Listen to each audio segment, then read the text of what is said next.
Good morning, good afternoon, and good evening to all participants joining us from different parts of the world today.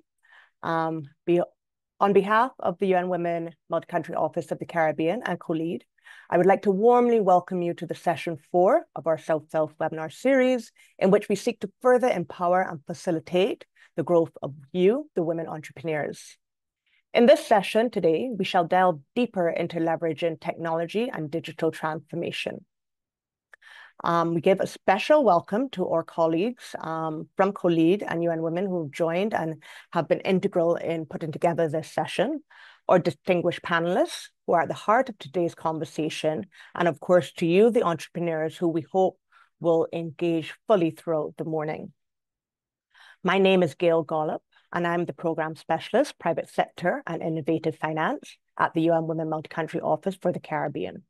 I am based in Barbados, but cover 22 countries and territories in the Caribbean region. And as I said, I'm joined by my colleague from UN Women Multi-Country Office Caribbean, as well as COLEAD. This session today is being broadcast in English, French, and Spanish across the different channels. And I'd like to take a moment to also thank our translators and our IT team and our communication colleague for making this possible. I shall now turn over to my colleague, Joara Wells, who will carry you through the engagement and the ICT aspect for today's session. He will let you know about the interpretation, questions, the chat, etc.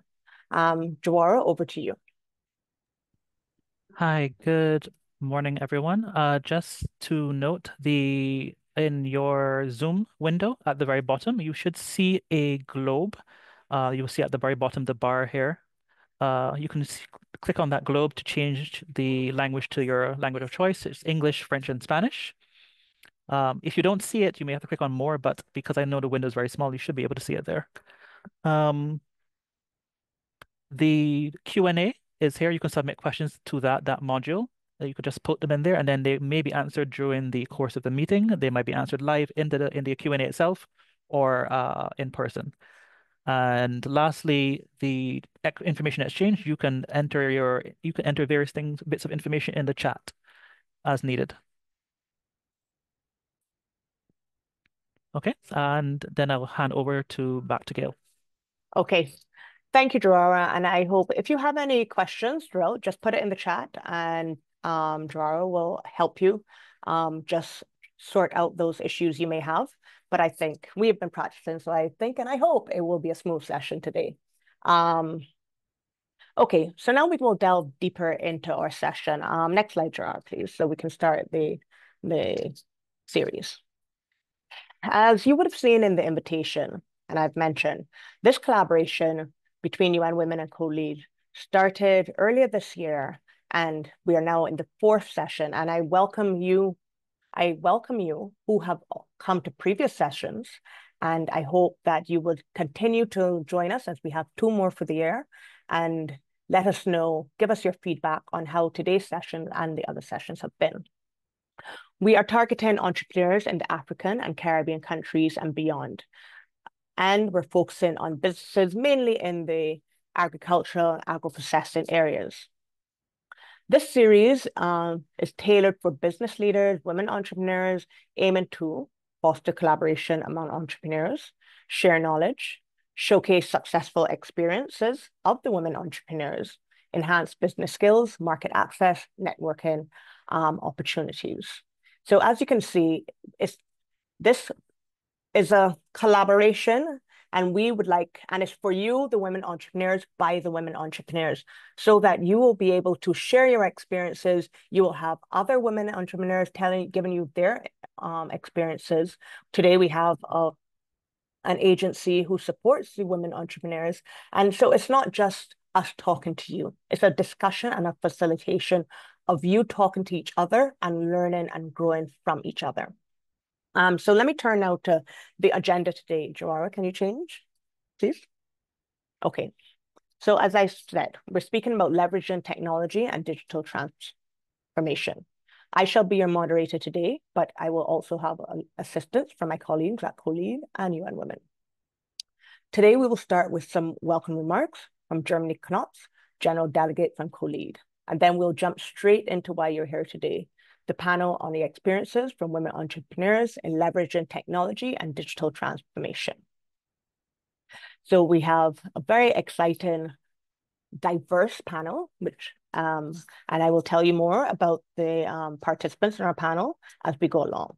Once we finish the panel, we will go on to a question and answer segment, discussion with the panelists when you will be able to ask your questions. And then we will conclude, just wrapping up our session nicely and letting you know what the next steps will be. Next slide, Joanne.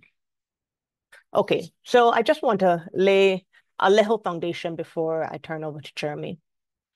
Why are technology and digitalization important for the economic empowerment of women entrepreneurs? So we have found we've done a number of studies, both within UN Women and COLEAD, and there are a number of barriers for women entrepreneurs in the digital economy as it relates to this digital transformation, which is happening daily. Every day there's something new, there's something that we have to engage in. We've found that there's this connectivity gap. Many women own the smartphone, but they lack regular internet access. And also without the smartphone, those who don't, and well, if you don't have your internet access, you may as well not have it. But women are 5.5 times less likely to use social media for businesses and 3.7 times less likely to have a digital bank account, which today's world are key elements of how you grow your business, how you get your products out there, and how you interact with your customers. There's then the issue of the online safety. 57% of women entrepreneurs face online harassment. So you as a woman entrepreneur, you're putting yourself out there. However, unfortunately, in some cases, you receive verbal abuse, unsolicited content and comments from those on the internet. We know how the internet is a very diverse space and can be very unsafe. And due to this harassment, we've found that this limits the visibility and growth of the women entrepreneurs as you then reduce your internet use. You avoid posting photos and you avoid the videos because you do not want to, and you don't know how to deal with this harassment that you're getting. And then we have the low use of e-commerce and digital tools. Few entrepreneurs in the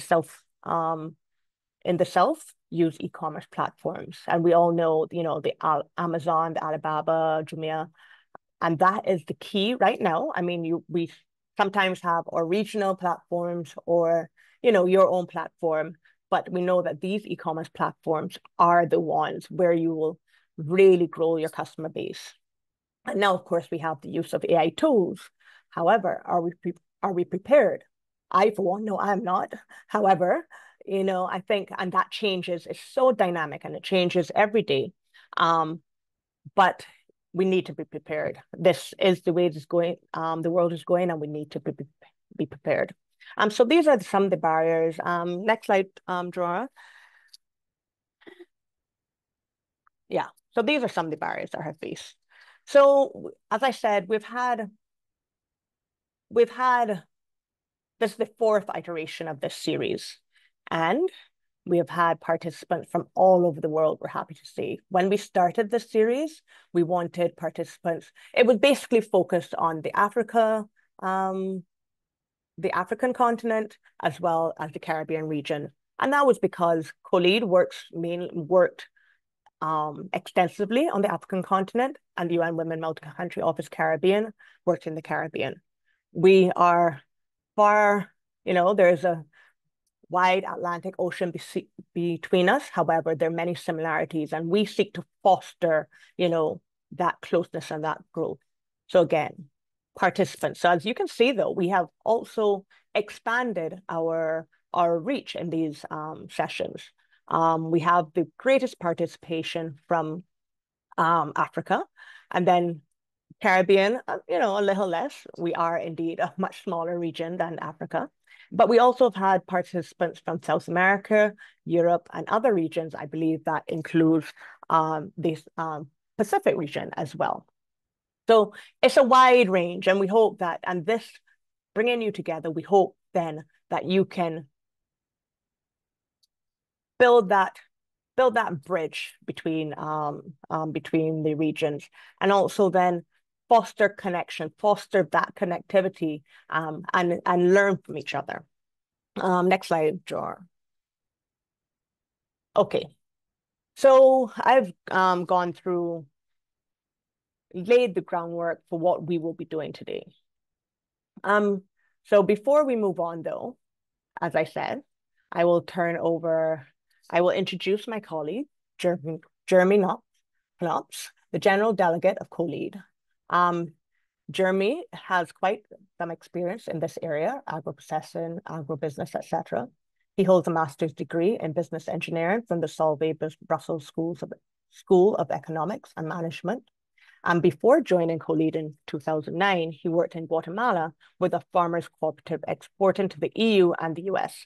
Therefore, he marries that experience in the field with the entrepreneurs with now at COLEAD.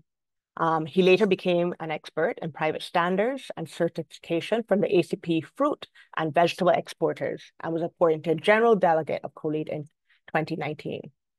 So over to you, Jeremy, for you to give us some words before we go into the panel. Over to you, Jeremy. Thank you. Thank you very much, Gayle. And good afternoon, good morning, good evening to everyone from wherever you are. It's a pleasure to welcome you to this fourth session of the South-South series, organised in partnership between UN Women and COLEAD.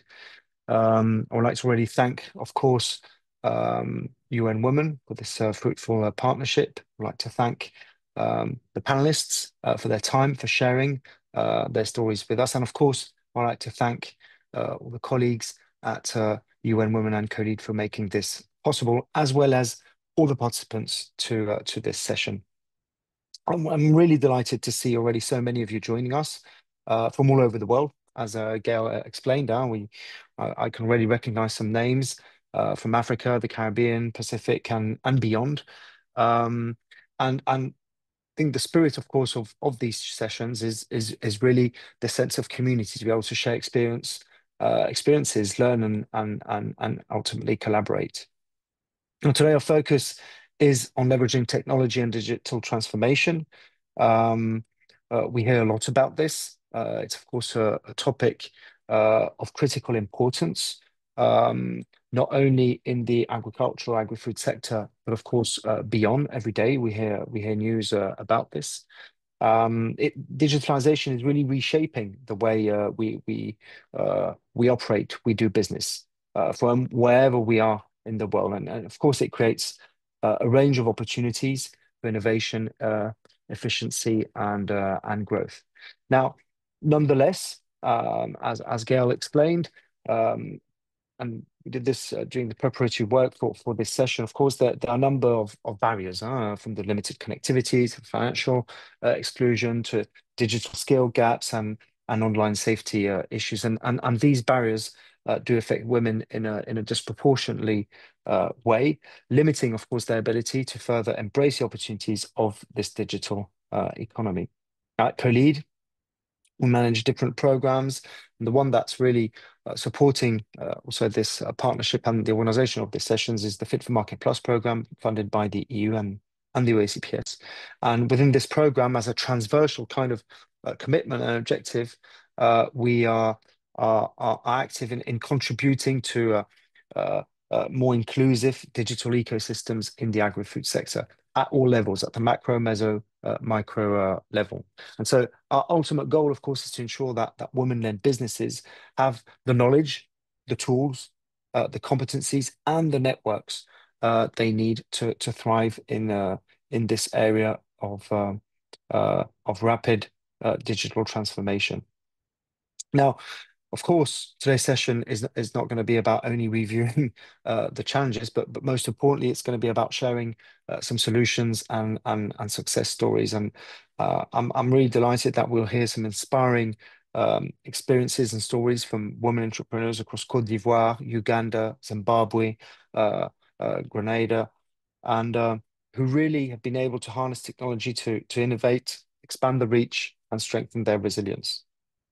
And all these stories in today's session, but also in previous stories, are powerful reminders that when women are equipped with the right resources, the right support, they can really be at the forefront of leading a more sustainable and inclusive future, and especially in the agri-food sector.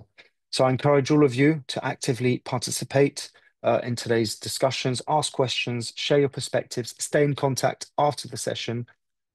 This is really the ultimate objective of creating this community all together. So thank you for being here. Looking forward to a fruitful and insightful session. Thank you. Back to you, Gayle. Thank you very much. Thank you, Jeremy. And as Jeremy said, we can't say it enough. Engage, ask your questions. This is the opportunity. And not only, as he also said, at the end of this, we don't want to not hear from you again.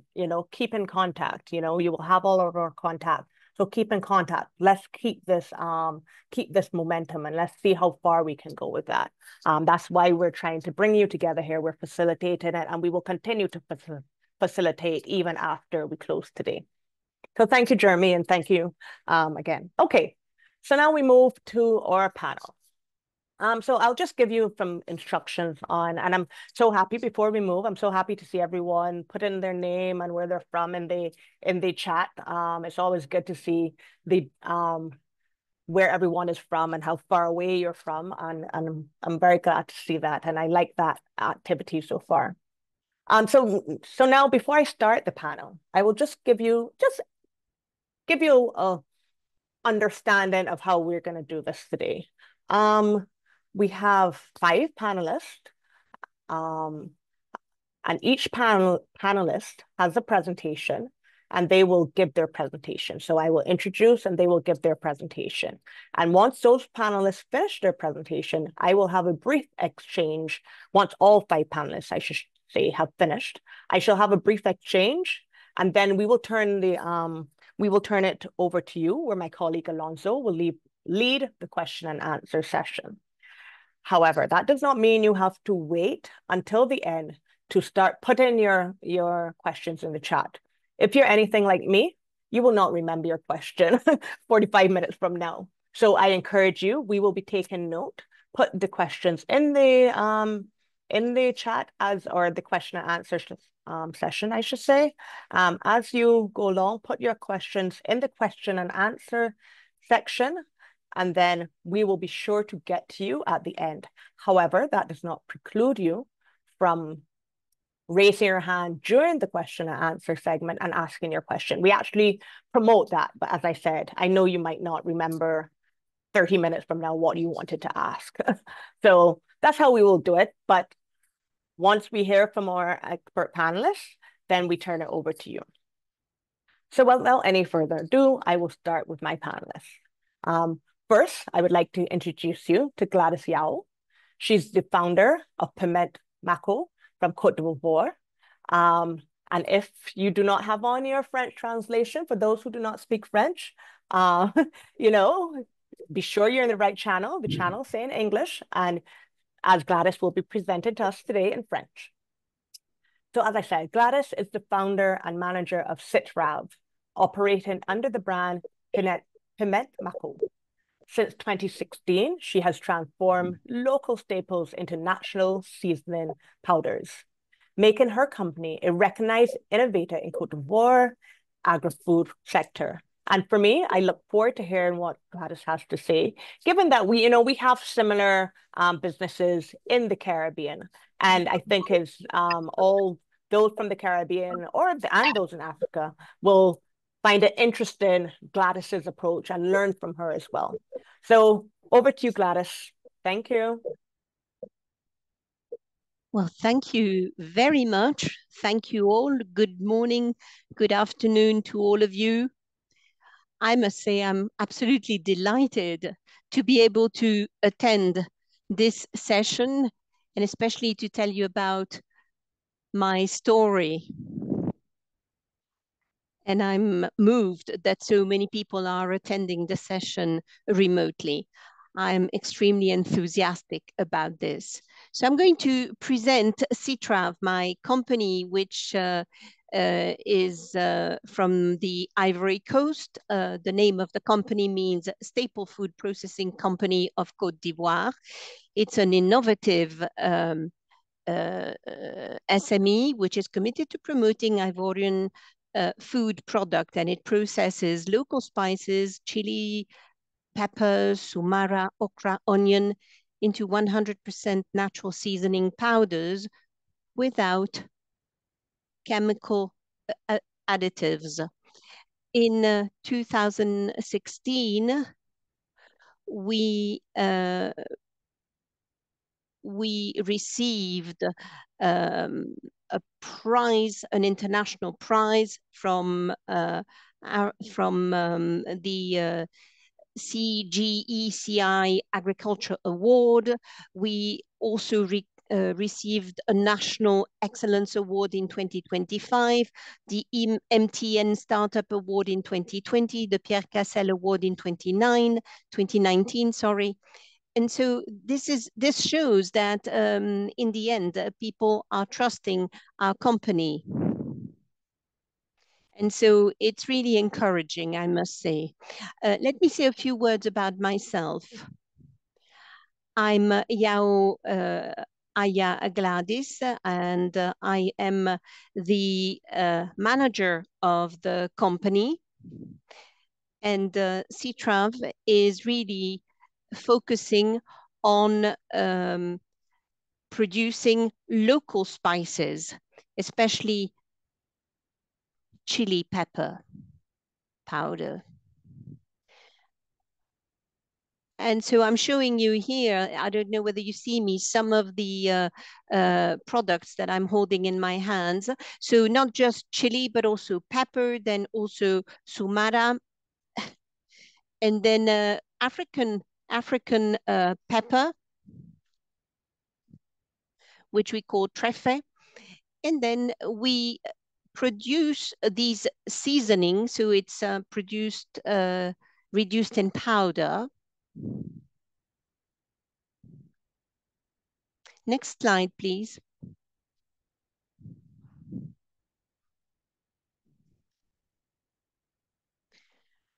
I must say technology has really changed our approach. It really brought something new. So we purchase the products which have already been dried up, and we package them so that they can be they can be put on the market. The packaging is really important because it has to withstand time and weather conditions. So what we do is make sure that the chili is dried under the sun. But we needed, of course, to check the moisture content. We needed to reduce moisture content in order to ensure sustainability of the product, so that the life cycle of the product can be longer. That's how we satisfy our customers, and that's how we earn our living. Next slide, please.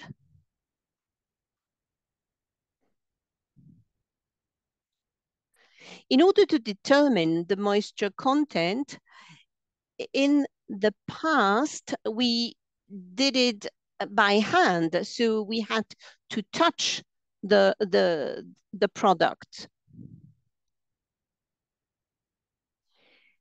And as I was saying, the product used to be dried under the sun directly. However, the product would not last very long in time, and we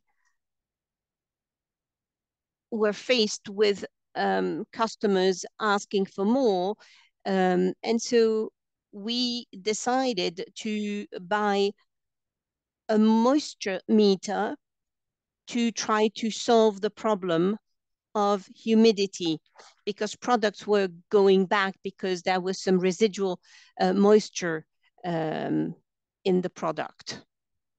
Next slide. So packaging. In the past, we used to do it by hand. We would take a spoon and we would introduce the product in a little bag. It would take a whole day to package about 1 kilo of our powders, whereas today, thanks to the packaging machines that we were able to purchase, we can now produce at least 5 kilos of packaged products. So we're gaining time. You know, we're saving a lot of time thanks to this equipment. The product is always available and it satisfies our customers. So what about digitalization? There would be so much to say about this, but let me tell you, at the time,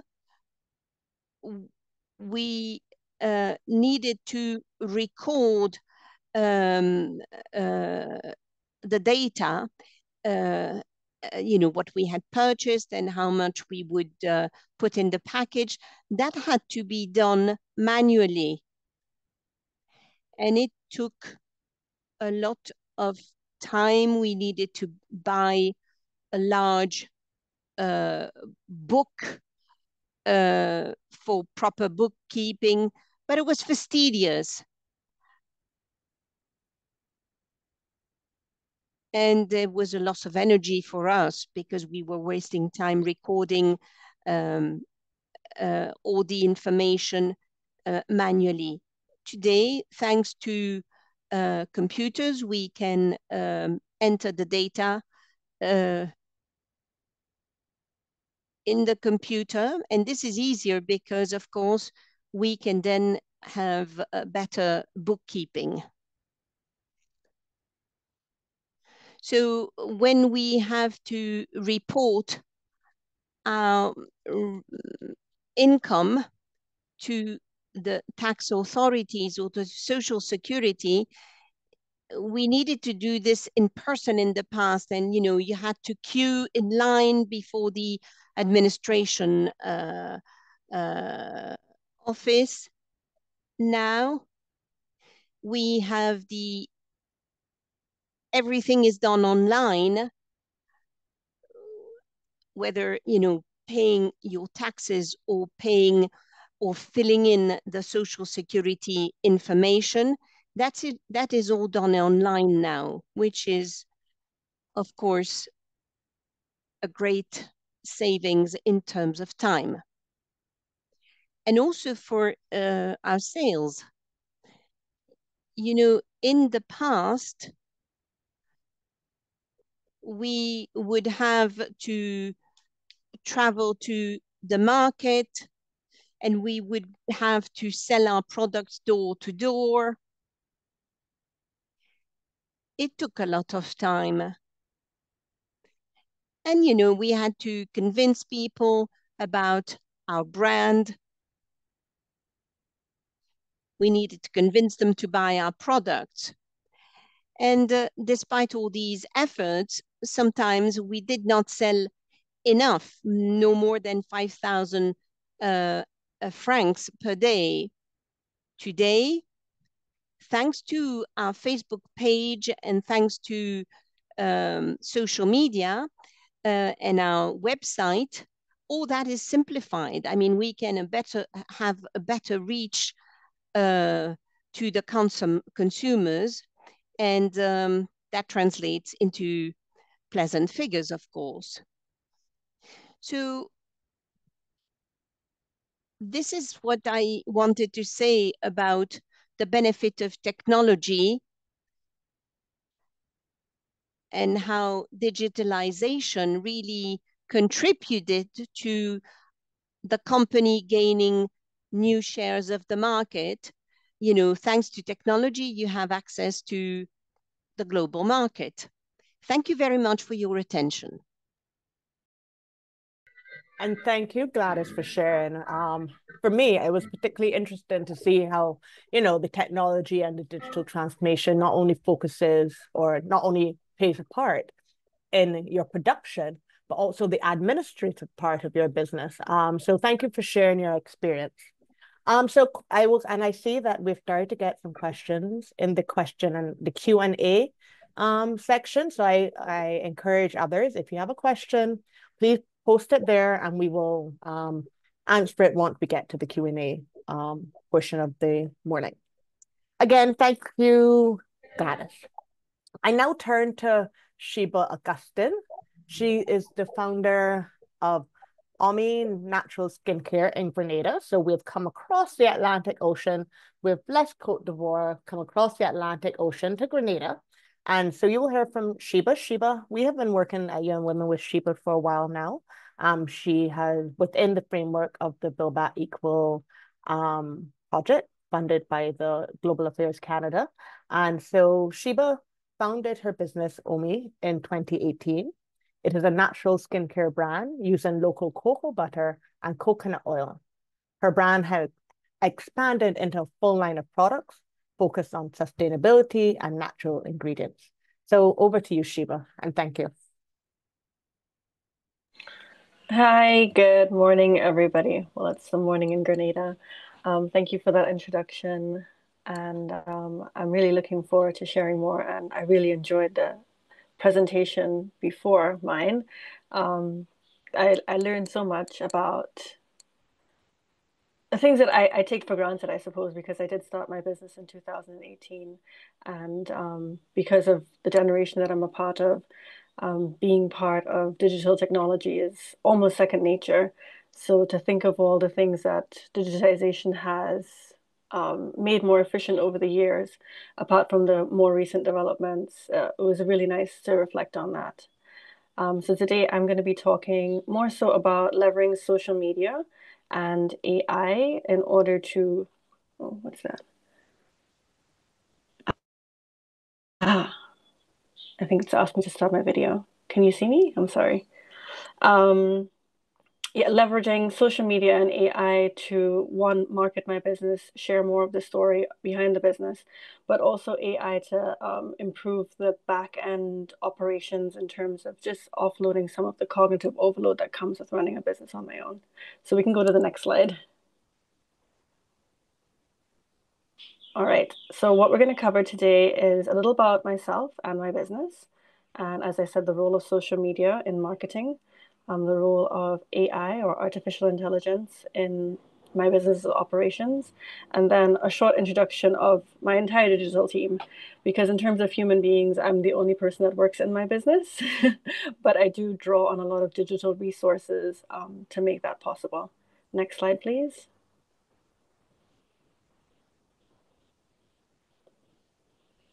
Right. So as I said, my name is Sheba Augustine, and I'm a mother and a creative entrepreneur living in Grenada, which is a tiny island in the Caribbean. And I started my business in 2018. And I've always focused on the business being as sustainable as possible. And so I use mainly local natural ingredients. I do source some of my ingredients from abroad, but I really try to focus on using the resources that are available in Grenada. We have rich, fertile soil, and so the things that we grow here are really top tier. And recently I've started a new venture, which is called Nature Spa, which is an in-person experience using the products that I create. And I have collaborated with a very well-known local vegan chef and also a yoga teacher to create a wellness experience immersed in nature that people are able to experience my products that I make.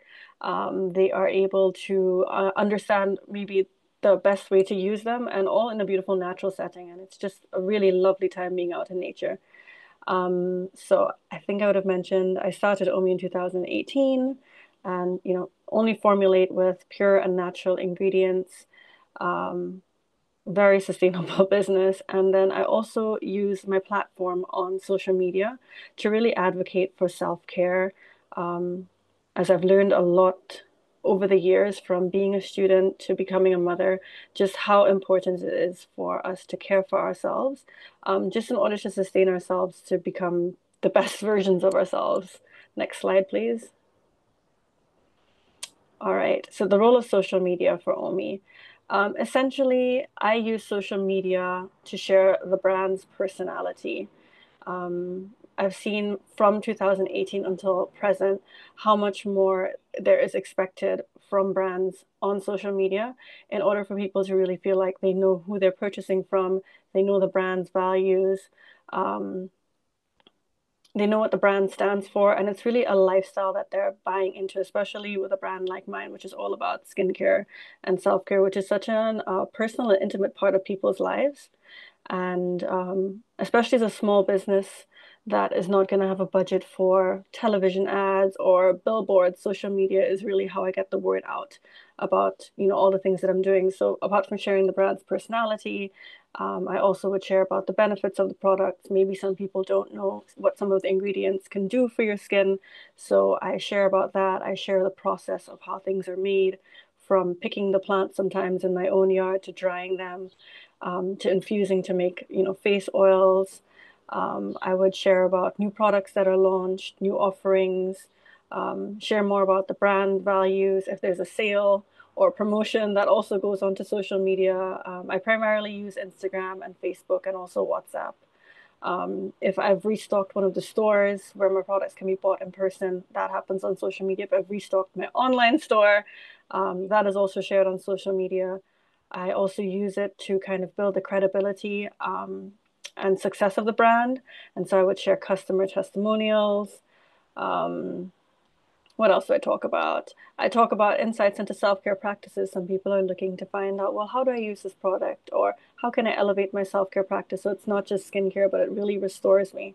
And so I would share about that. I would share brand achievements, like, for instance, last year when UN Women invited me over to Antigua for the SIDS conference and the Women's Forum, the UN Women Forum. I shared about that, about traveling to Antigua and the experience that I had there, because I find that the people that follow my brand on social media really enjoy celebrating with me and seeing the progress of everything that's been happening. Love sharing behind the scenes. I think it's so important for people to see the labor behind products. So much products are made and, in factory settings and so on, which is very different from the business that I have. And people are often disconnected as to the labor that goes into creating these things. And in my case, everything is handmade. And so not only is it interesting, but it also shines light on what actually goes into creating the product that people do use. I also share brand-related lifestyle content. OMI's all about more so natural living, sustainability, caring for yourself. And so I share inspirational content around that. Next slide, please. And then most recently, more so this year, actually, I've really gotten into using artificial intelligence to help me to offload some of the cognitive overload. Like I said, I work alone. I'm the only human being that works in my business. And so from writing emails to social media captions to scheduling things out, to making to-do lists that, really that really work with the immense workload, I use AI for that. So I have used it also as a sounding board for ideas. If I'm trying to flesh out a concept, if I want to offer a new experience, I would talk to AI the same way that I would talk to maybe if I had a colleague and ask for feedback. And maybe if there's just kind of the skeleton of an idea, AI can really help me to flesh out some of the details. I have had training around AI with a business coach, and that has really helped me to make my prompts I use ChatGPT primarily, to make my prompts more deliberate and strategic, going as far as to say, can you draft this email that I want to send potentially to this business that I want to partner with? And, I share some details about how maybe I know the business owner or the manager, and I would share the previous relationship that I've had with that business. And I would say, can you please write it in my tone, but then also use the learnings of Dale Carnegie, How to Win Friends and Influence People, to frame that email. And then it would provide me with a draft that, I can then refine. Maybe it hasn't understood the prompt completely, or maybe I've forgotten something, but it at least gives me a first draft to work with. So instead of me sitting down to draft an email from scratch, it really expedites the process and helps me to be more efficient, because there's lots to do. There's products to make, there's social media videos to make, pictures to take, restocks to do, customer service, manning my online store. There's just so much that AI has really helped me to do more outreach and, craft messaging, conceptualize things without spending the amount of time that I would need, or that I would potentially have to employ somebody to help me with. I have personally had reservations about using AI. Yes, I grew up in the digital age. Social media came around when I was in my 20s, or actually a little earlier. Facebook was a bit earlier, like maybe in my late teens. Google has been around, I think, since I've started secondary school, but still the way that AI can digest information without the need for me to read things sometimes is scary to me. And especially as a mother, I worry that AI might do too much thinking for us and our brains will not get the proper exercise that we need. And so I'm being very strategic and very mindful in my use of it. And of course, we also know about the environmental impacts of artificial intelligence. I've actually asked it about its environmental impact and asked it to share with me in a way that I can understand really how much maybe water it's using, or electricity or resources it's using. And so I don't overuse it. I only use it when I need to. But it has helped me tremendously in the time that I've used it, especially with my, messaging and so on. And also my organization. And a fun story, last year it actually helped me to plan my daughter's birthday party by giving me a comprehensive to-do list and things to check off, things that I would not have even thought about, like maybe a first aid kit or a change of clothes. That's really how impressive and powerful it is. Next slide, please.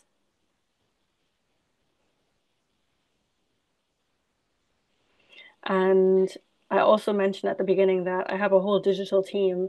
So for communications, I use WhatsApp for Business, and that's how I primarily would communicate with my customers. I've actually recently started a mailing list as well. So I use a platform called Flowdesk to send out really beautiful emails so that I have a bit more space, because social media, of course, is very short form. And the way that I use Flowdesk is almost like a blog, so that I can share more information. Like most recently, I shared about how microplastics can be found in our skincare and, the damaging effects of it. And so I use the newsletter for that. I use Zoho Invoice for my accounting, specifically to send invoices to my business customers. And it also allows me to send follow-up emails without having to go through the manual process of, pulling up the invoice and attaching it to an email and sending a letter. It's all automated there. I can tweak it a little bit if I don't like the tone of, what Zoho spits out initially. But it does really help to make the process a lot more efficient and automate it. And then for my online storefront, I didn't opt to get a .com because, again, that is more costly. I've chosen Kite, which is an app, and at the back end, it's an app, but it is a website that you can visit. It's not a .com, but it's a .catalog.kite.site or something of that nature. And that's where customers can go. They can order my products, then the order would come straight into the app. And from there, I can communicate with them. They would leave their phone number, and then we can discuss delivery or pickup. Prior to using Kite, I actually used WhatsApp Catalog. That allowed me to put prices in and for people to get things. But before that, even, I would just write out a price list. And then people would contact me via WhatsApp, tell me what they wanted, and then ask me for the total, which was a lot more cumbersome. So I'm really grateful for Kite and creating that kind of intermediary between WhatsApp Catalog and official.com website. It's a lot more affordable, and it provides you with everything that I need. In Grenada, we don't have access to processing credit cards, so payments are either made in cash when I make the deliveries or somebody comes to collect their products, or in the last few years, our bank has actually activated a bank transfer or a bank payment system where you can save somebody's bank details in the app, and then they can just send you the amount and it's instant, which we don't have Venmo or any of those other kind of apps that are available in the West or in the United States in particular. And so this is a really great way for us to accept payments digitally, because these days a lot of people do not walk with cash, and it's just so much easier to make payments online.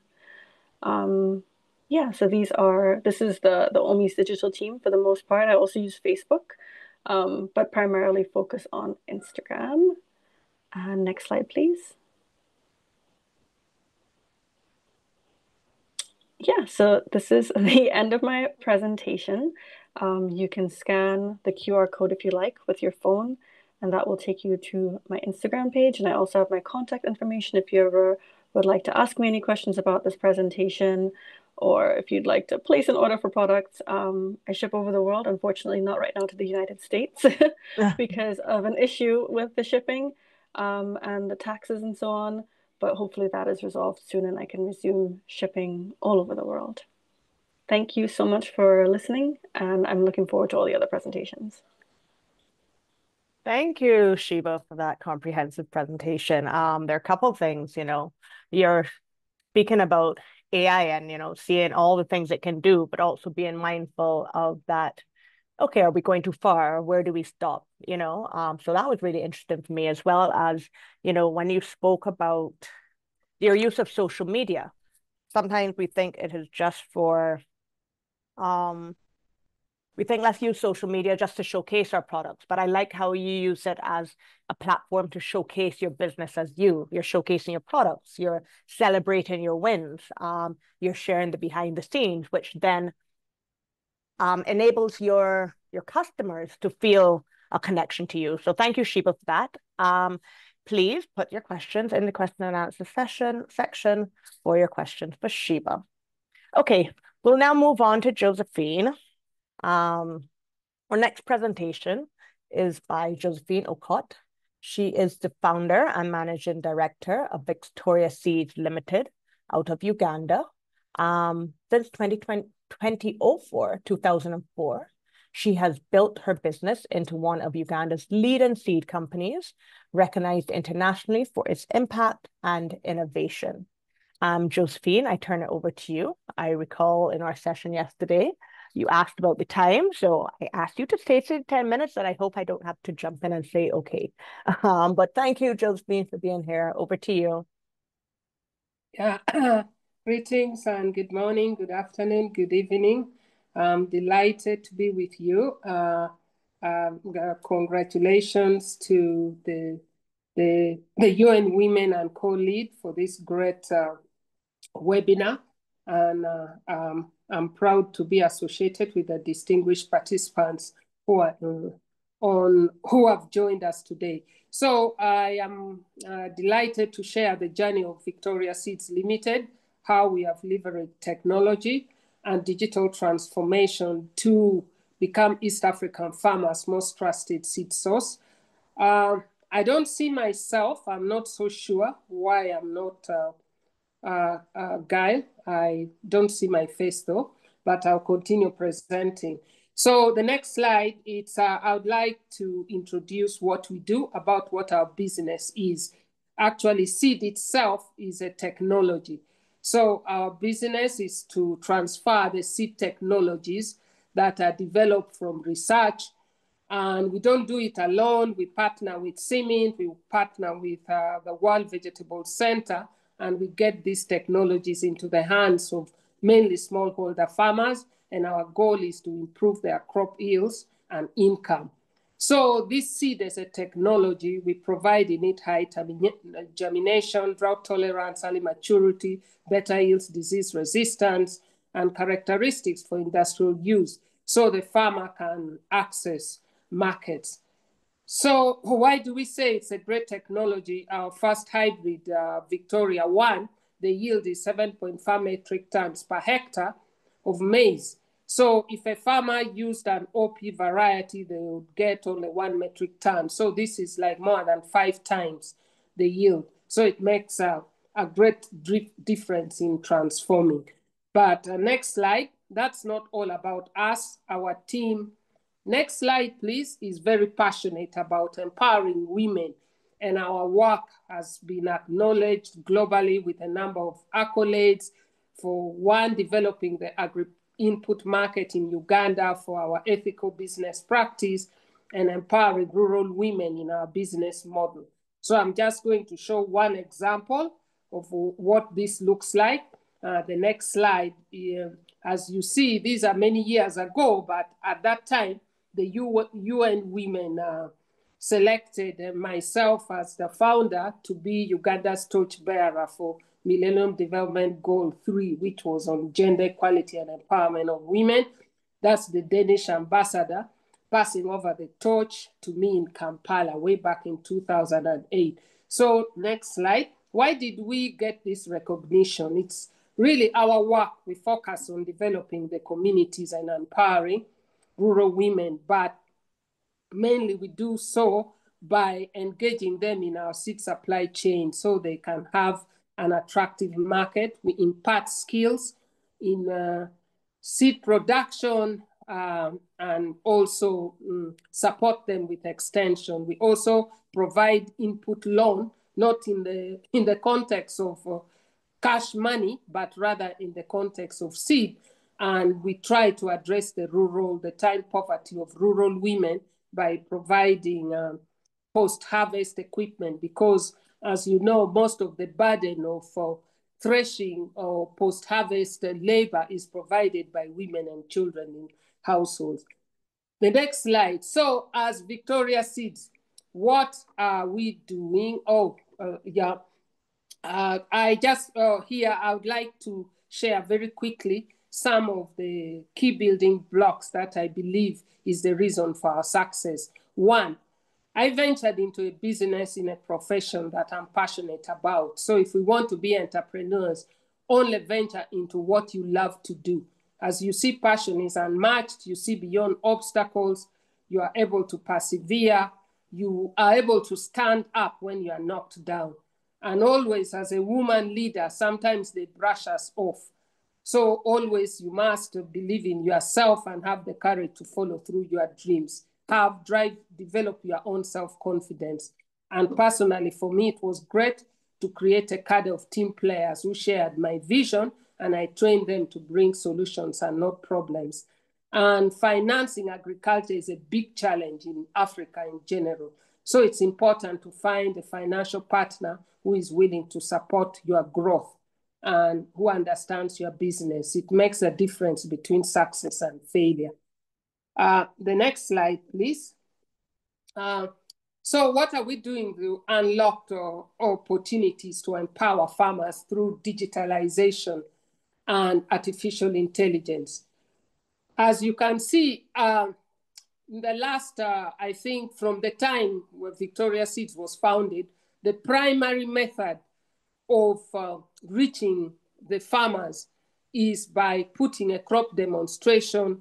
Then you organize a farmer field day crop demonstration. On the left, you see the extension officer of Victoria Seeds, Dickens. Then on the right, these two happy farmers. So that's how we were trying to promote our technologies. But I would like you to try and guess the years of these two farmers on the right. Next slide, please. So where do we want to be in this digital transformation? Since to the farmer, seeing is believing. That's why you have to put a crop demonstration. I would like to speak about the early warning systems for drought and diseases. Next slide, please, then I'll come back. And maybe quickly share the story. Next slide. Next, the story of when the fall armyworm first came to Uganda. Next slide. Oh, hi. I asked for, yes, that's the next slide. So I'll go back to the previous slide. Early warning system for food and income security. You see, the fall armyworm, we noticed it were in 2016. I know it's 10 years ago, but it's good to share this story. And we thought it was a kind of stem borer. I even spoke to the head of the NAS of NACRI, and he said, Josephine, we don't know what it is. We are still trying to investigate. Fortunately, I went for the science week at IITA in Ibadan, Nigeria. So when I presented my slide and I told them there's a stem borer, we are spraying and spraying, and it's not dying. We don't even know what it is. Then they say, no, goodness me, it's not a stem borer. This is a fall armyworm. It has just appeared in Africa. It's an invasive pest, and it has to be managed differently. So the story is like this. I organized a crop demonstration, as you saw in the previous slide, in Zombo. Zombo is in the border between the Democratic Republic of Uganda. It's close to the border with the Democratic Republic of Uganda. It's west of the River Nile. So our smart agronomist, Alima, she went, she organized the field, and she said, everything is set, MD. On a Friday, we are ready for the field day on Monday, and we went on a Monday to Zombo. And guess what we found? You saw the picture on the left. Every maize plant was eaten by the fall armyworm. My dear, for the first time, I really wanted the soil to swallow me. I went into a panic mode because when I looked across the road, all the homes save the local varieties were not touched by the fall armyworm. So I reasoned that the farmers will think myself and young Alima, we must be some kind of witches because we are telling them to adopt what is eaten up by worms. So anyway, to cut a long story short, as an entrepreneur, quickly come with a solution. I'd moved with a national media team from the New Vision and Monitor, and I changed the narrative that you see, this fall armyworm is coming from West Africa. It has landed here, and I want to alert you. That's why the media is here, because government has not yet informed you. So that's it. So I want to talk a little bit about it because the early warning system can determine between food and income security. When it's not there, it's not possible for the farmers to be food secure, and the same with the business. Because 3 years ago, I think we had the desert locust and we didn't have an early warning system. Then 1 year after that, we had the African armyworm and we didn't have an early warning system. So this early warning system cannot just be localized for one country. It has to be driven at continental level, and then it should be pegged onto what activities that private seed companies like ourselves do. Can we go back to the previous slide? So what are we doing in the context of digital transformation? It's great extension support in crop agronomy. As Victoria Seeds, I believe that we do not have our own app, but if you went to Kabi, you have a digital library, and they provide all the information that should help the farmer to be to know what crops they can grow, and we could go in partnership with such a continental global organization. The challenge, though, is we are dealing with smallholder farmers whose primary tool is still the hand hoe. And you saw the age, the average age of the farmer in Uganda, 52.9 for male and 53.5 for the female. So when Kabi says that these farmers should register and prompt their georeference to be prompted to provide georeference for their plots and verify the resulting polygons, and a displayed map thereafter would help them be guided on the kind of crop they should grow. I'm telling you, this short solution is a zero-sum game. The farmers that we engage with, they do not have the digital knowledge to be able to handle this kind of information from the smartphone. So in other words, we still need the agronomists to help them. And yet we want to move away as Victoria Seeds, we would love to see if there's a virtual agronomist. We need to use the app to do all the information as an agronomist. And organizations like ISDA Africa, they offer virtual agronomists. But most times you have to partner with them, or many times farmers are not even aware. So that could provide the extension. They could provide the soil testing. Then when you speak of crop insurance, I think Impact SF, it's part of the CGIAR. They work with banks. They help banks to de-risk by forecasting when drought will take place and so on.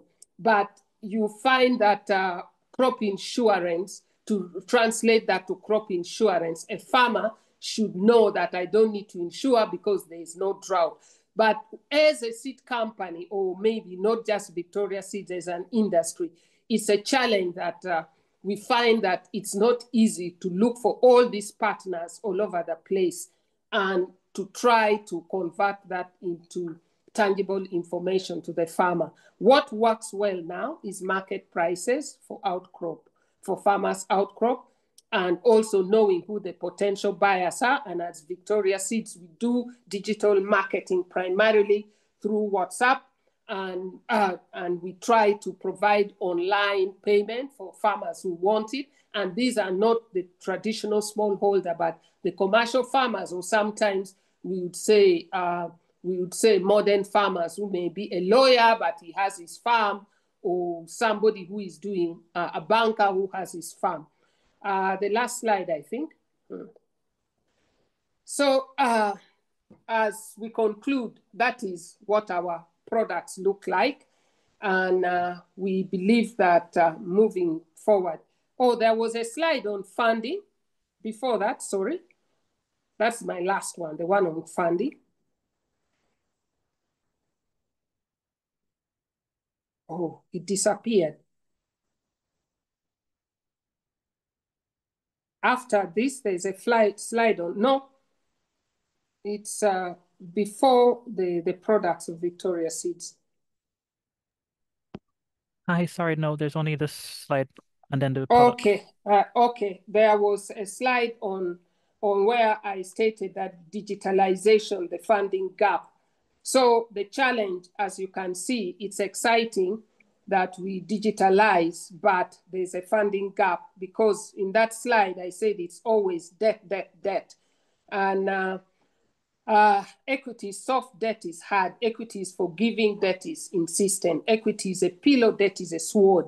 So the challenge is for a private business like Victoria Seeds to train these farmers and make them digitally savvy. And the average age, not just in Uganda, but most of Africa, farmers are older.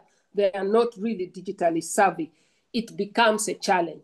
So it's difficult if we could get partnerships and work with them, but sometimes looking for these partnerships, we don't even know where they are. So I commend the UN Women for putting us together. So anybody who wants to be a partner to work with Victoria Seeds, it's exciting, so that you become a pillar, and I do not use the sword that will slaughter me, whereas I'm using our profit, our bottom line, to try and grow the digital space. But it needs massive investment. In summary, we cannot just try to grow in that digital landscape without massive investment. Thank you for your attention.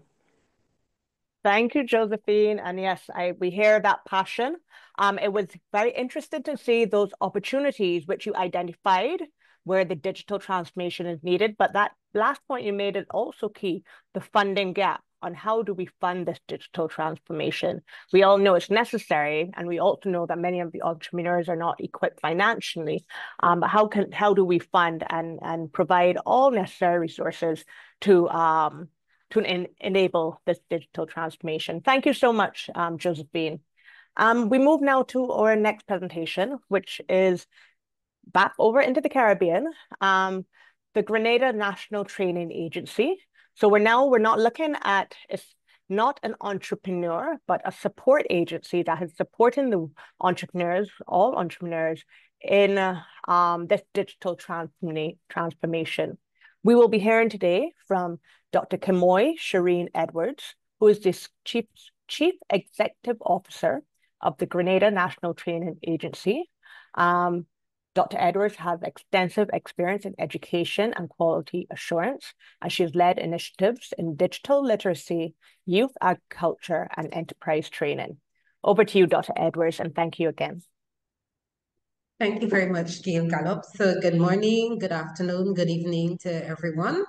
I'm very pleased to be discussing with you today about the Grenada National Training Agency as well as the Caribbean Digital Transformation Project, also known as CARDIP.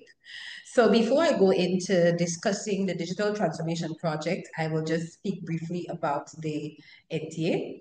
So the Grenada National Training Agency was established in 2009 through an act of the Grenada Council for Technical and Vocational Education and Training.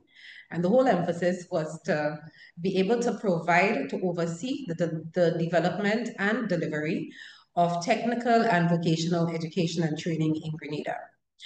One of the critical roles of the NTA is to focus specifically on the awarding of national vocational qualifications, also known as NVQs, and Caribbean vocational qualifications, CVQs, and this to the thrust of ensuring that there is the facilitation of free movement of workers throughout the Caribbean.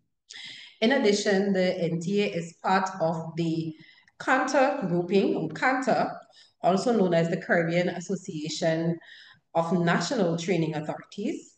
And the role of CANTA predominantly is to ensure that there is a standardized model for training, assessment, and certification in the TVET space.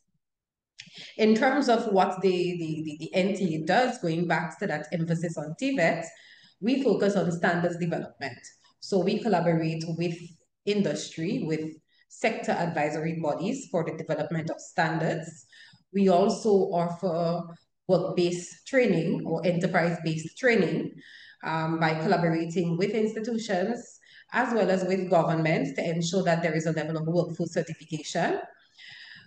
We also focus on quality assurance. So as the body that is responsible for overseeing, the body that has the mandate for overseeing the development and delivery of TVET, through our quality assurance unit, we offer CBET, competency-based education and training, to ensure that the training providers that are using the standards to deliver training are doing so according to the CBET model.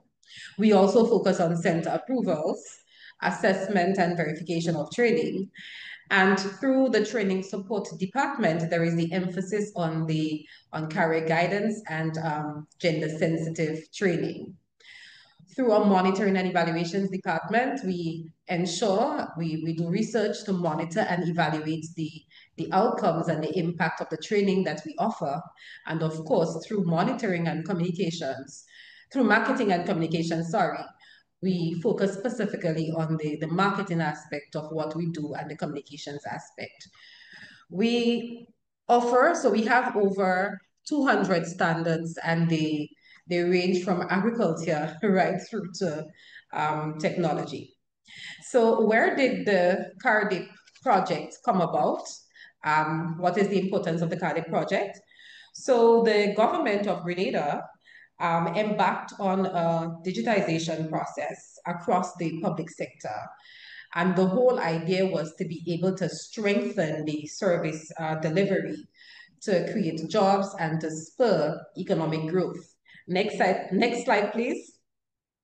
However, what was noted is that it was important, or is still important, to promote or to enhance the digital literacy of Grenadians, of citizens, so that they can adapt to the modern climate, to the modernization and digitization efforts of the government.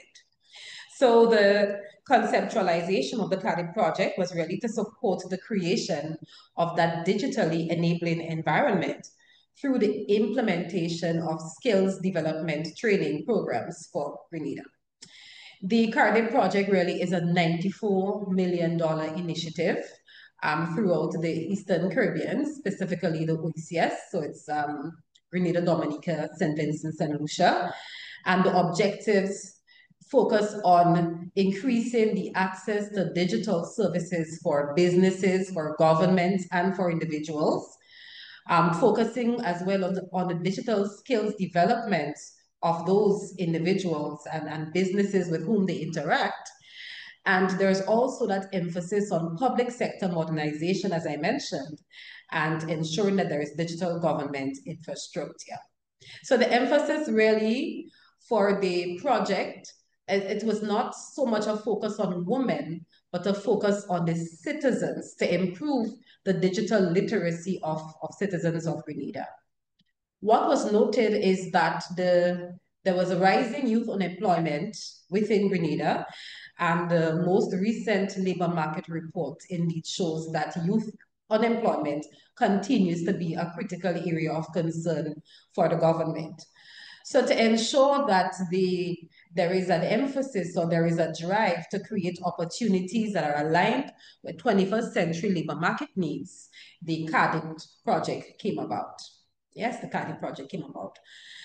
In terms of the target audience, job seekers who were looking to improve their basic computer skills, adults with limited computer experience, as well as generally members of the community.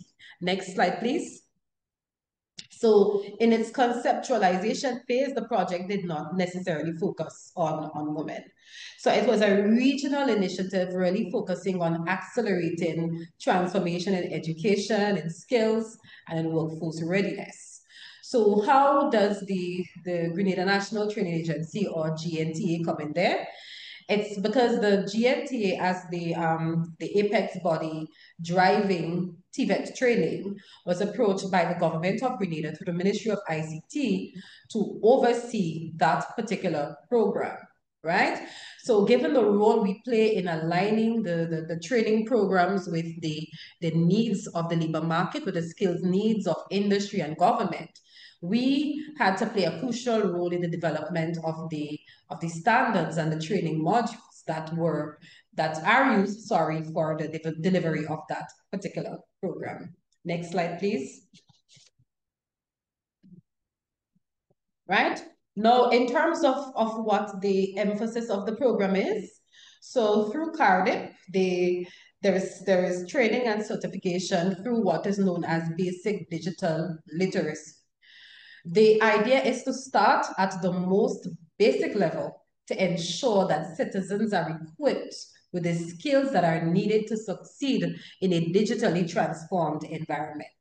So there is the emphasis on equipping citizens to integrate technology and digital skills in their daily life. And in a while, I will talk specifically about the modules or the component of the training to give an idea of what it entails. Next slide, please. Right.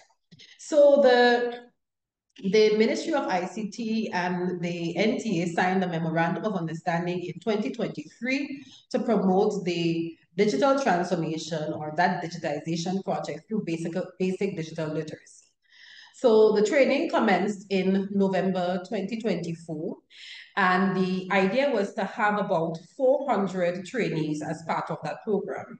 So initially, when the advertisements were done, there were about 200 trainees, who registered. And further marketing had to be done to bring it up to that level of 400. 5 main training providers submitted EOIs to deliver that program, and they're visible on the screen. So the TM Marshall Community College, Grace Training and Certification Center, New Life Organization, Tech World, Center for Certification and Development Training. When the program commenced in 2024, towards the last quarter, so that's around November, there were 3 cohorts. And by the first quarter of 2025, there were 7 cohorts commencing in that particular quarter. Next slide. Right.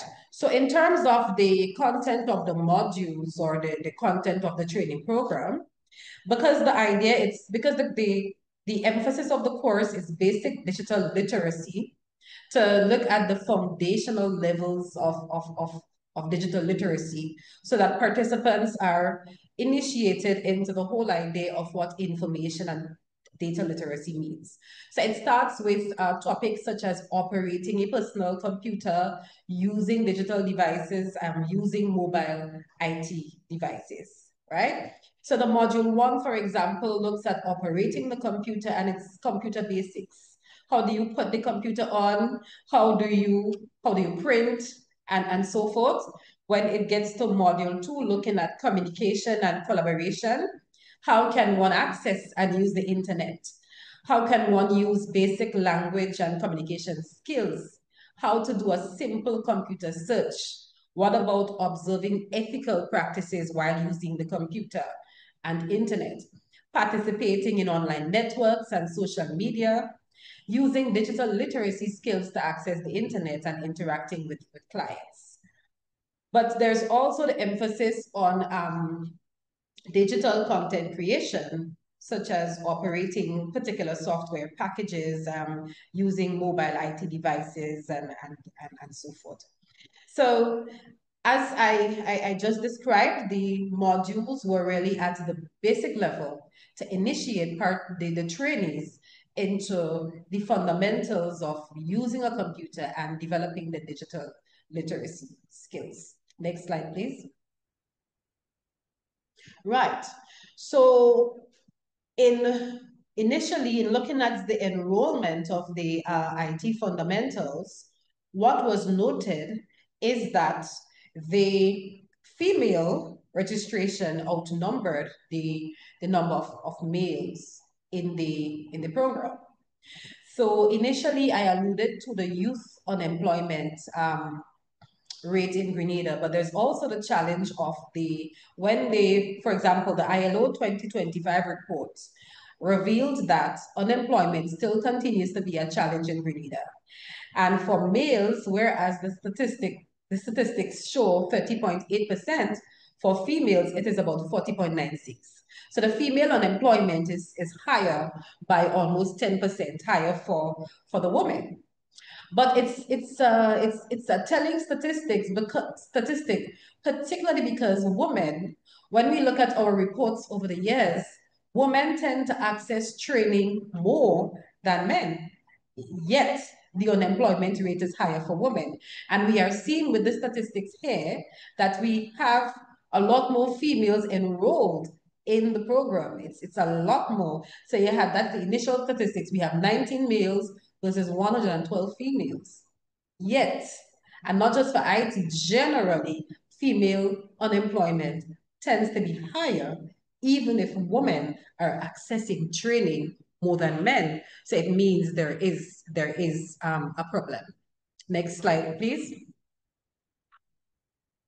Right. Now, the program started in November 2024, and we have, like I said a while ago, 7 cohorts started at the beginning of the year. So initial or immediate, from analyzing the reports from the training providers, what we are seeing is the increased confidence in using computers and the internet. So this is what the trainees are saying. There is that increased confidence. And given the statistics I just shared, that's among the women generally. So you have increased confidence.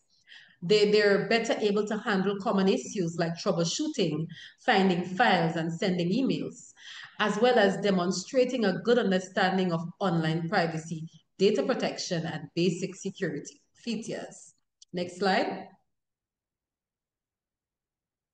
Right.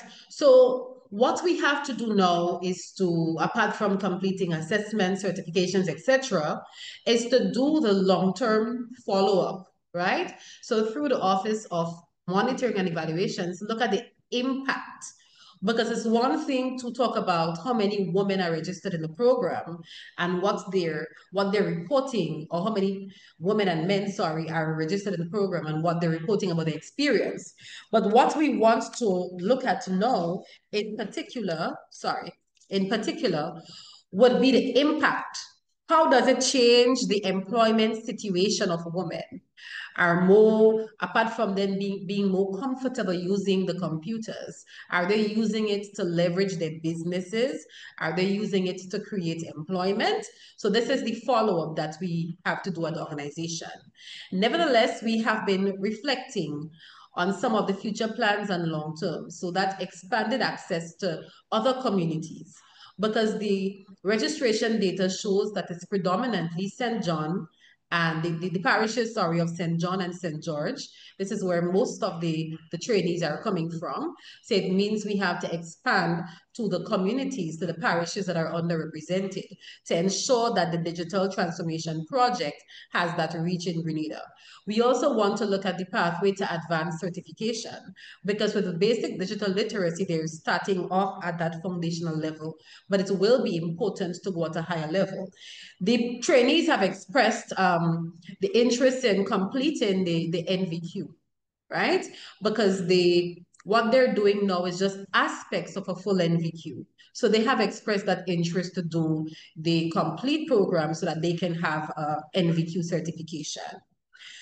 It's important for us to reflect on the particular training pathways. So looking at that seamless transition from the BDLP, from the Basic Digital Literacy Program to the NVQ program.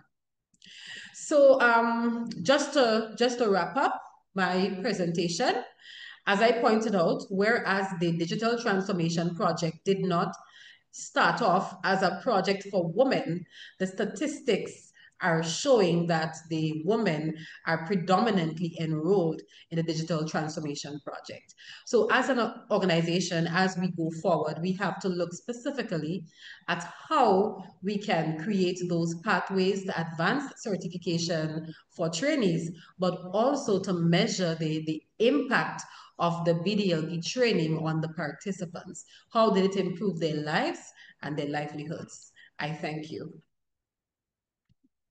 Thank you so much, Dr. Edwards. And I think you've really demonstrated how important it is to have these support organizations for our entrepreneurs. And, you know, when I look at this and I look at the opportunities in the previous presentation from Josephine, you know, and I do hope that organizations similar to Grenada National Training Agency are found in other jurisdictions in order to support the women entrepreneurs. So thank you for sharing today what you're doing in Grenada. Okay, so we now turn to our final presentation, and then we will get to all of your questions. However, we first have to hear from Nyasha Denhere. Nyasha is the co-founder of the Bono Salus Enterprises in Zimbabwe, which focuses on urban farming and plant-based diets. She combines her background in economics and logistics with hands-on farming and entrepreneurial development. Over to you, Nyasha. Thank you for joining us. Thank you so much. I'm super excited to be here today and to get connected to the rest of the world through UN Women and COLEAD. So, welcome to Bono Salus Microgreens Farm. We are a farm that specializes in producing microgreens and fresh herbs. Why? Because we have a mission to enhance people's health and well-being through food. Next slide, please. Next slide. Okay, so how did it start? In 2016, one of my brothers became visually impaired. So one day I was researching about vision impairment. Then I came across an article which was talking about human organs failing due to poor nutrition. And that article, it was on Google. It was advocating for the consumption of microgreens and also smoothies. But during that time, I didn't know what microgreens were, but that article interested me and it inspired me to research more about microgreens growing and how they enhance people's health and well-being. So I started researching more about microgreens on Google, and I had to use YouTube to do virtual agritourism. So when I was touring these farms on YouTube, this is when I learned that microgreens business was a great business that could help me financially and also enhancing people's health and well-being. Next slide, please. Next slide.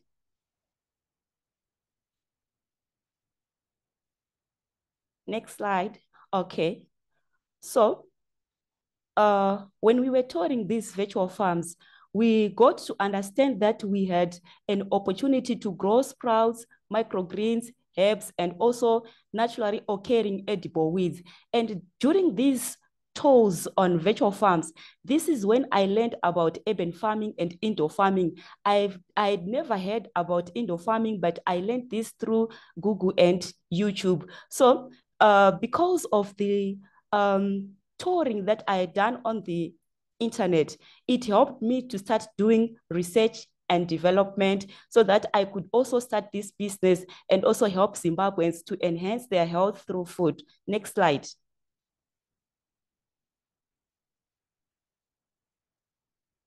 Next slide. Okay, so we now supply these microgreens, herbs, and edible weeds to our customers who are restaurants, supermarkets, and household. But how do these clients find us?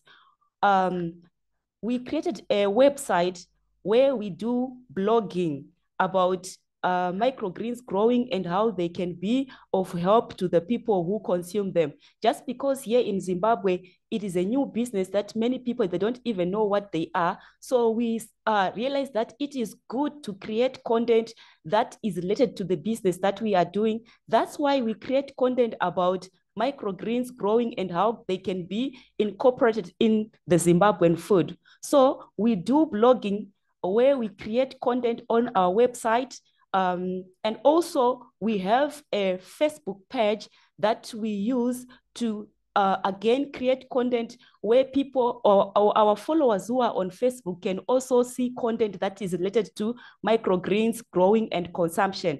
We also post videos on TikTok that can allow Zimbabweans and other people around the globe to see how microgreens are grown and how they can be consumed. So using these three platforms, it has been helpful for us to grow our business just because it was difficult for us to market these products in a physical way. But when we went virtual, we started realizing that many clients were getting in touch of us so that they could buy our products. So on what we do is on Facebook, we create content and we boost that content. We promote that content through using MasterCards so that many people can view our content. And this viewership has allowed us to have more and more clients. We also do this on TikTok. Next slide, please. Next slide. Okay. So someone might be asking me, like here, those people who are in Southern Africa, they understand that it is very difficult to go on the internet. Why? Because of the digital divide that prevails in Southern Africa. So how do we bridge the gap where it's difficult for us to be on the internet? So what we did is, the first thing is to invest in infrastructure. So we made sure that we have the infrastructure that allows us to go online. And also, when we are buying data, we look for those service providers that buy cheap data, that sell cheap data, and this has been helpful for us. And also, the most good thing about Zimbabwe is the service providers, they have data packages which are different for a specific reason. Let's say you want to go on WhatsApp, there's data for WhatsApp. If you want to go on TikTok, there's TikTok data. When you want to go for Facebook, there's also Facebook data. So if we don't have enough resources, we can only buy data for a specific social media platform. So this has helped us to make sure that each and every day we are present online. Then what I also do is I have my own Facebook page where I create content which is related to leadership, to communication. So on this platform, I post content that is valuable to many entrepreneurs who are in Africa. So this has allowed these people to follow me, and I redirect these followers to our company website and also to our company Facebook page. So to bridge the digital divide, what we do is we are always hungry and we have quest for new information. So each and every day, we are always online on Google, on YouTube, trying to learn something new that we can use in our farm, that we can use in the future. Next slide, please.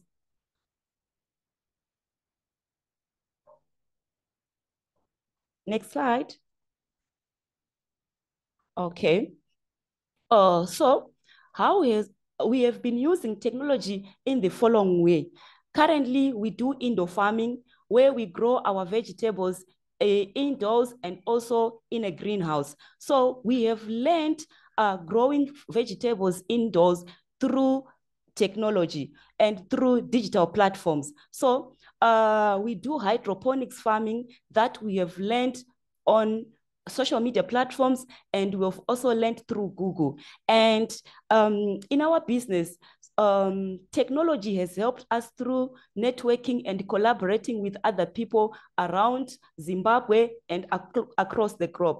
We also source raw materials from other countries because some of the materials that are needed to grow microgreens cannot be found in Zimbabwe. So what we do is we go online and buy resources like microgreens kits. We bought them online. Then we also use artificial intelligence, especially on content creation, like we use ChatGPT. We also use Canva to do our designing.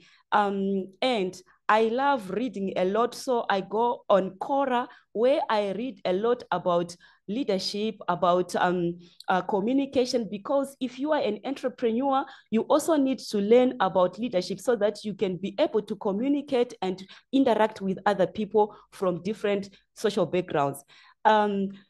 Technology has also helped us to do research and development, especially in our farm. You know, when we learned about microgreens growing, we learned it through YouTube and Google, but it was as in a setting where it's for developed countries. But we also have our own environment here where we need to focus on the Zimbabwean context. So whatever that we learned on Google, we came home and then we started researching and developing so that we could find best ways that we could use technology in our own farm using locally available resources. So currently we have developed our own grow media, but it came from using Google and YouTube. Then we developed this system so that it can suit our own context. Then in our business, we use internet banking and mobile banking. This has helped us to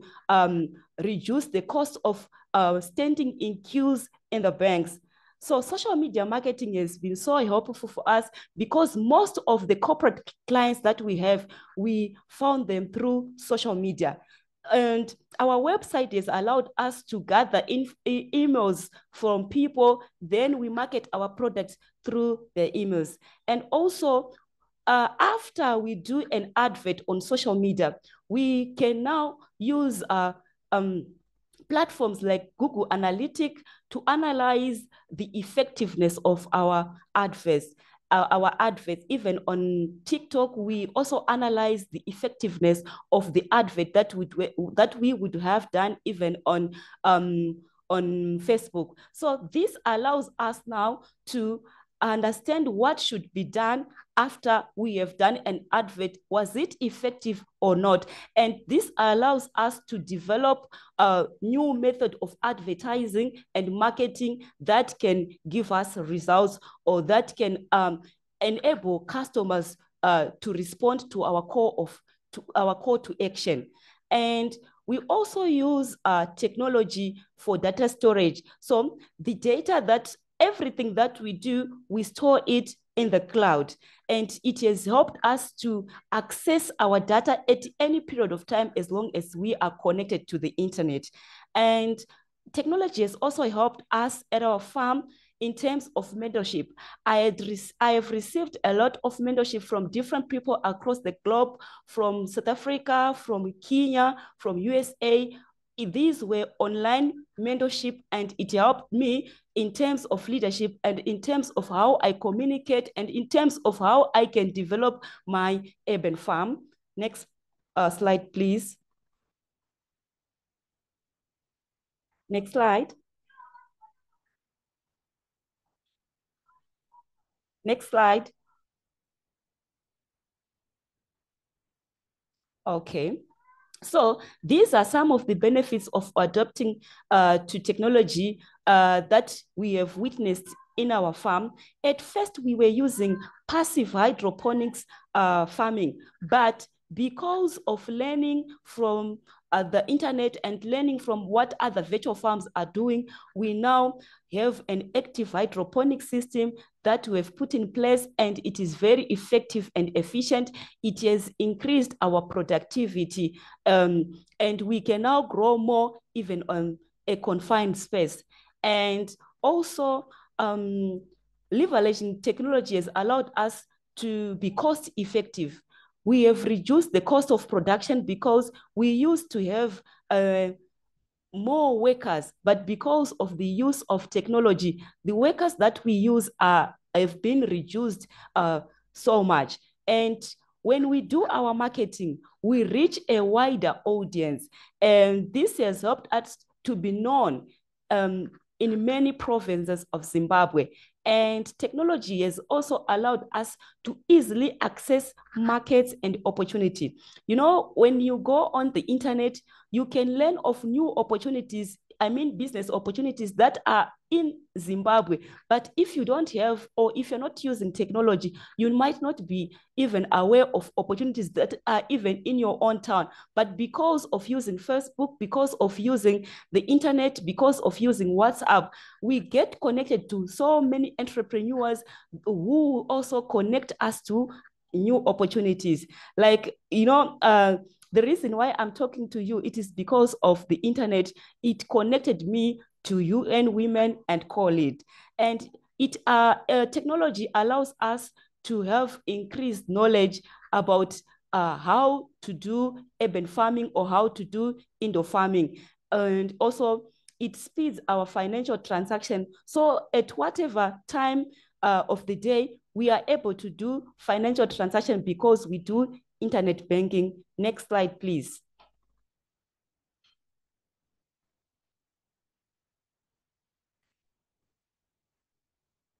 Next slide. Okay. So we are optimistic that in the future, we will be one of the largest automated vertical indoor farm that will sell fresh vegetable which are organically produced around the globe. And we also look forward to create an online marketplace that will connect all farmers who are across the globe so that they can market their products effectively on a virtual platform. And also, very soon, we are contemplating of selling digital products, and we are currently writing an ebook on microgreens growing, and very soon it will be online. Thank you so much. This is Bono Salus. Thank you. Thank you so much, Nyasha, for your very comprehensive. I see a lot. All I would say is that you're busy. There are lots of things happening, and very exciting to see, and lots of ideas. I really, really enjoyed that presentation. Thank you. Okay, thank you everyone for staying on.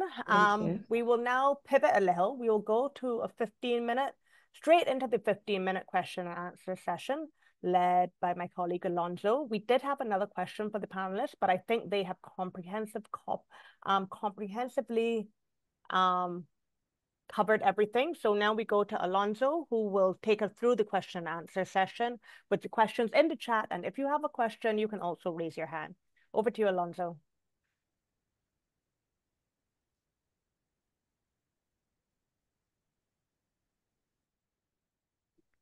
Thank you, Gayle. Thanks to everyone. I don't know if you can see me on the camera. maybe can take a few seconds.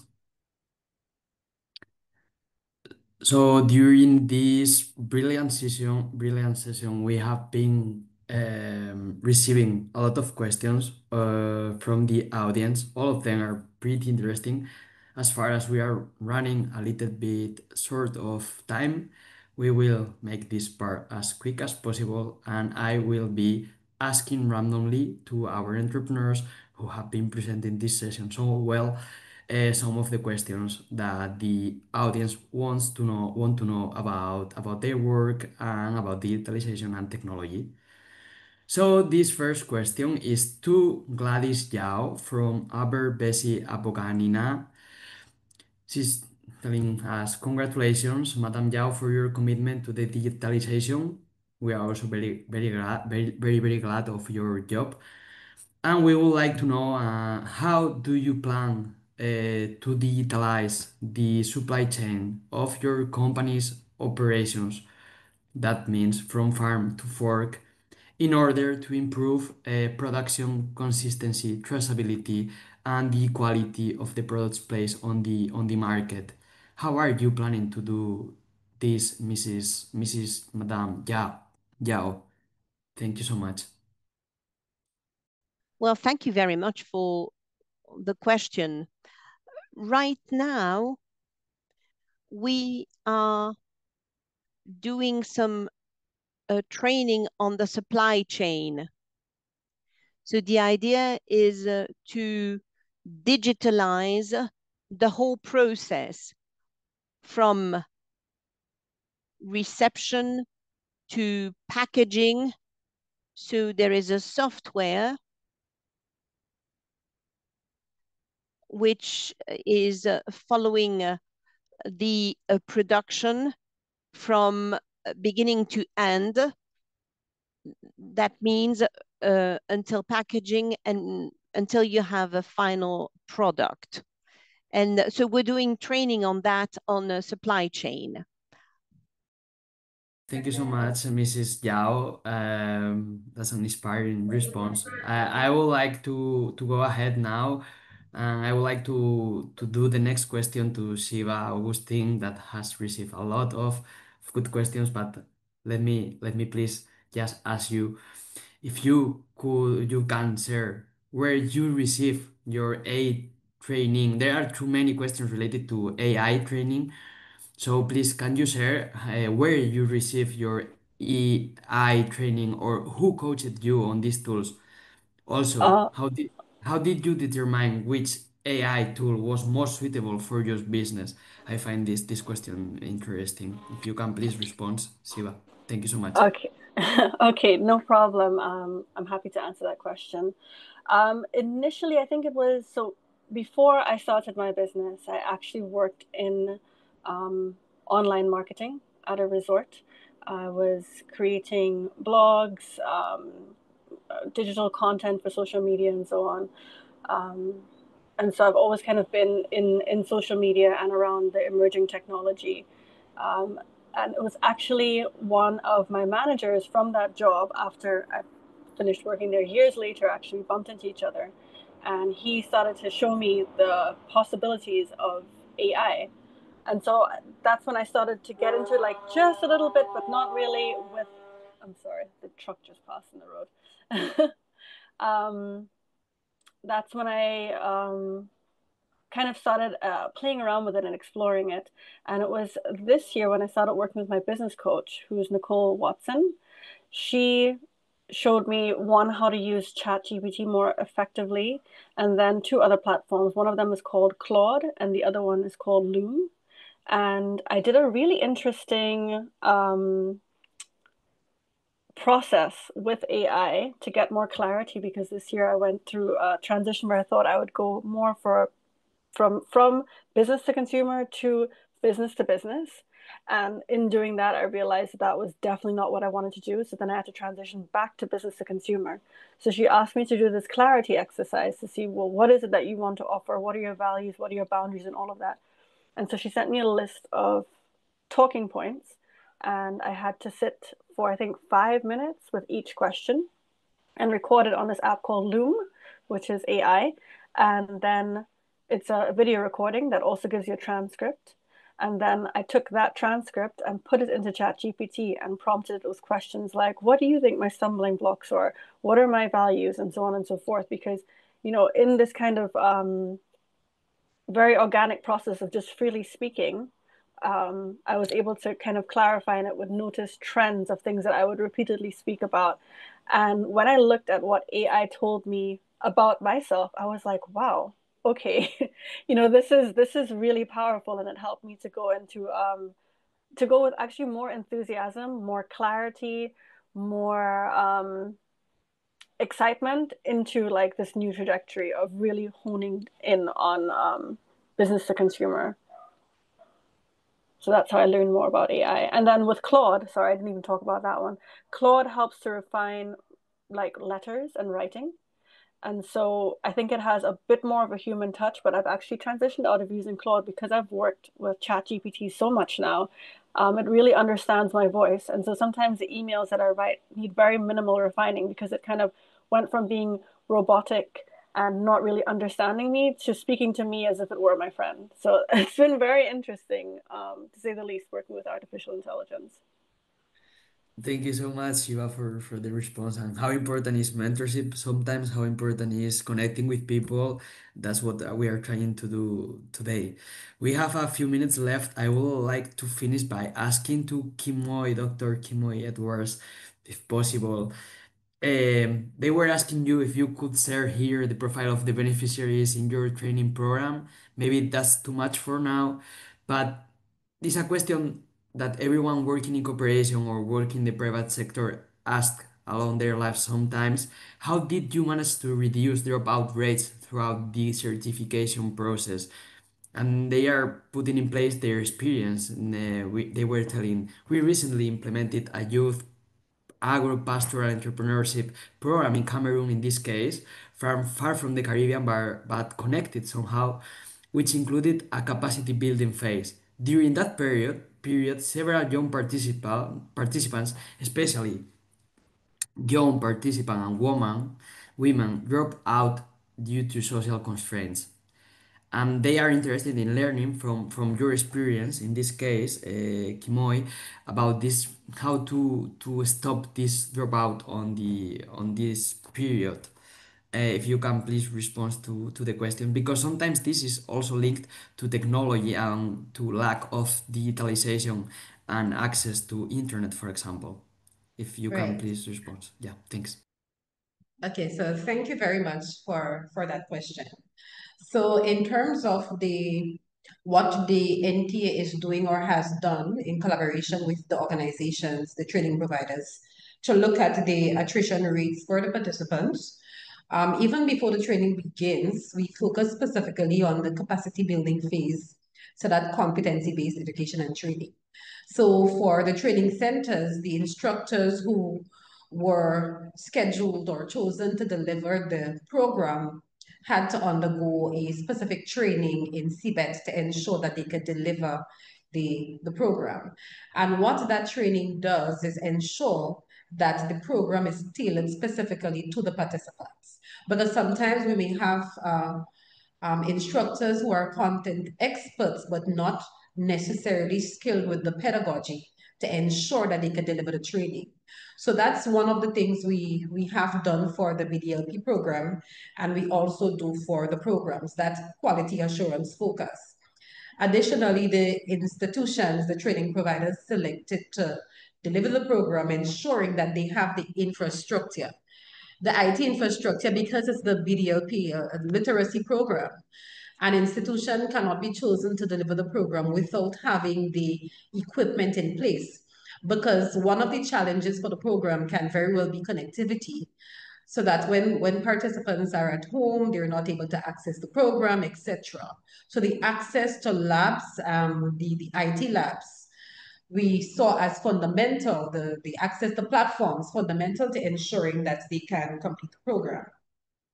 In terms of the program delivery within the training centers, we found it was also important to ensure that there was easy access to learning material, so that when the program was developed, when the program was developed, it was tailored in such a way that is user-friendly and placed on a specific learning platform.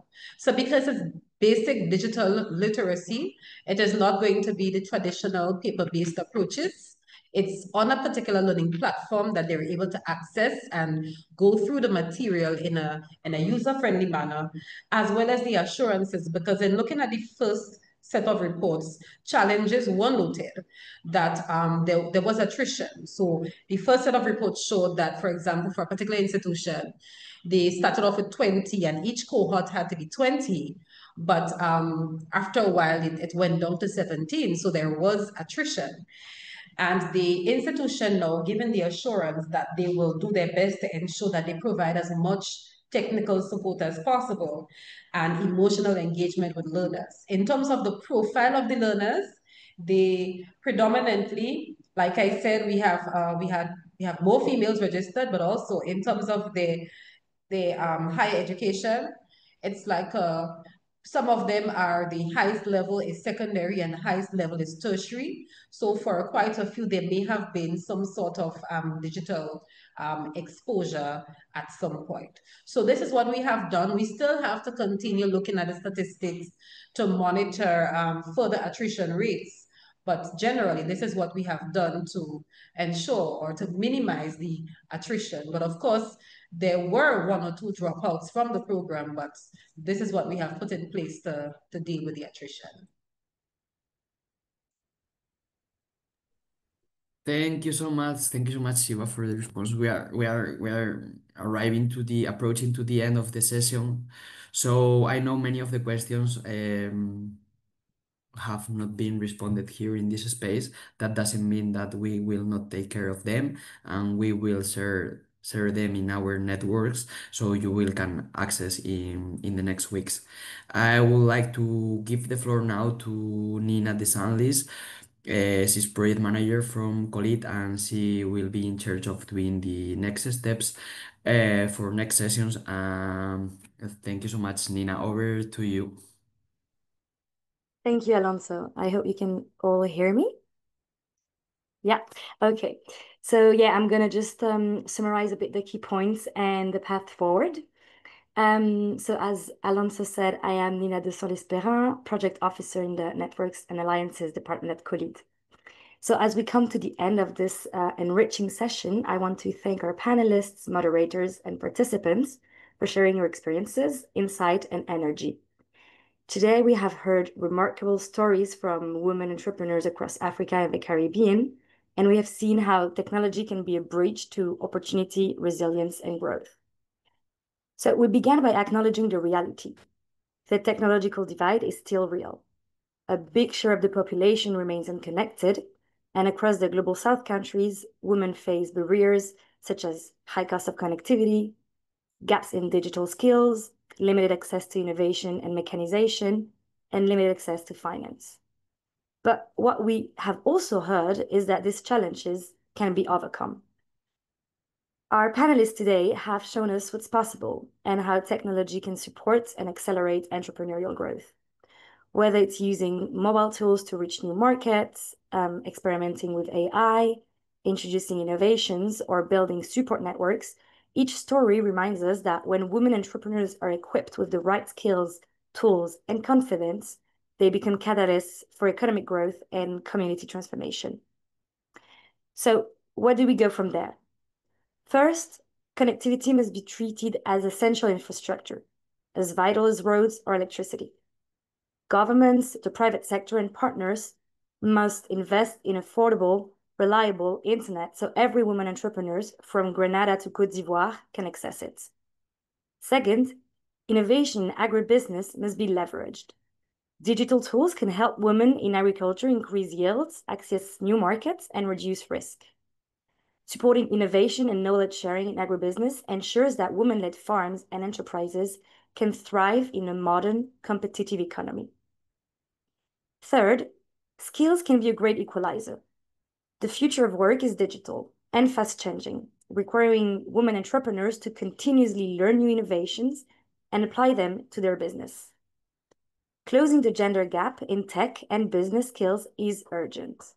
This South-South series is a step forward, of course, but we must keep on expanding training, mentorship, and peer learning opportunities. At the same time, we must ensure that access to technology, connectivity, and digital literacy does not become a new source of inequality, but rather a bridge that empowers women to compete and lead. Finally, finance must be inclusive and flexible. Women need capital and advisory support to invest in technology and grow. We will explore this more in our next session on the 22nd of October. Some more details will follow. So an important takeaway is that women entrepreneurs are not waiting to be included. They are already creating the future. Our role as co-lead, as UN Women, as governments, and as individuals is to ensure they have the access, security, and resources needed to succeed. I take this opportunity to also promote our online entrepreneurs platform, Agri-Innovators. You will find all the information about this session, but also about different topics, including women empowerment. I invite you to join our forum to explore sustainable innovations that transform food system. You can share ideas and share insights. We will also post the highlights of this session and further resources and training opportunities on the platform. So, as Alonso and Gayle said before, please keep contact with each other. Keep this online series as dynamic as possible. Thank you all for joining us today, for what has been a very interesting and successful session. A special thanks to UN Women, with whom we are glad to collaboratively organize this South-South series. And of course, a special thanks to, again, our participants, our panelists, but also our interpreters for their work today. Thank you.